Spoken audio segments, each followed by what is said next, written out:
Hello po mga idol, magandang araw po sa inyo. Kumusta po mga idol? Welcome to my YouTube channel, Miltic Romero TV po mga idol.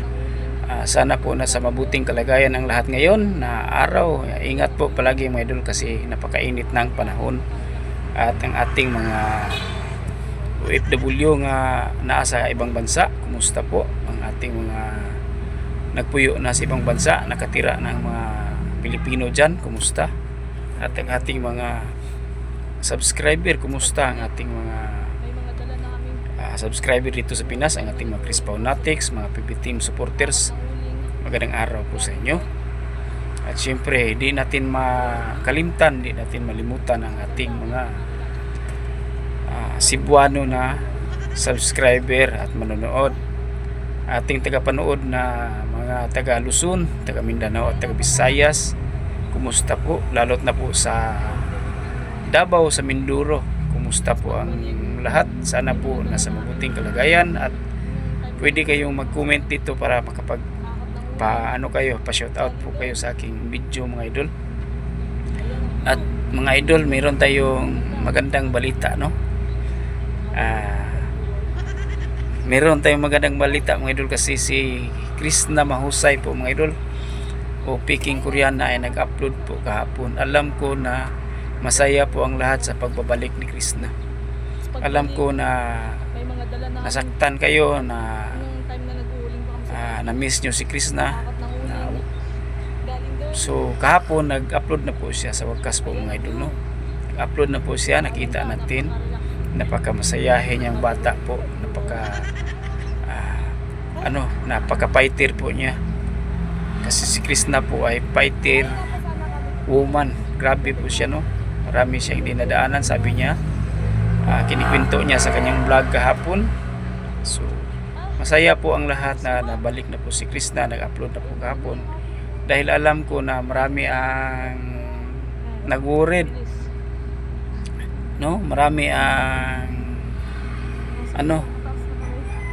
nag-alala kay Krishna kung saan na siya, pati ang kanyang kapatid na si Inday Ugdot. Pero sa wakas kahapon mga idol,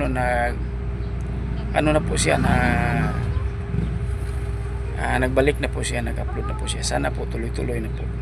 Kasi alam ko na kayong mga Chris Paunatics, tayong mga Chris Paunatics ay mag-alala pag wala si Krishna, pag hindi po siya mag-upload ng ilang days. Kasi alam naman natin na walang masyadong signal sa kanilang lugar. Sabi niya wala pong silang wifi. So sana po magpakabit po siya ng wifi para everyday mag-update po siya, mag-upload po siya sa kanyang channel. Kasi kahit hindi po siya masyadong mag-upload mga idol, kahit paminsan-minsan lang po siya nag-upload, pero alam nyo ba na ang kanyang views kahapon ay napakalaki po.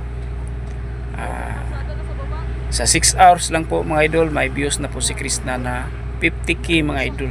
Ang kanyang 6 hours. Grabe mga idol, no?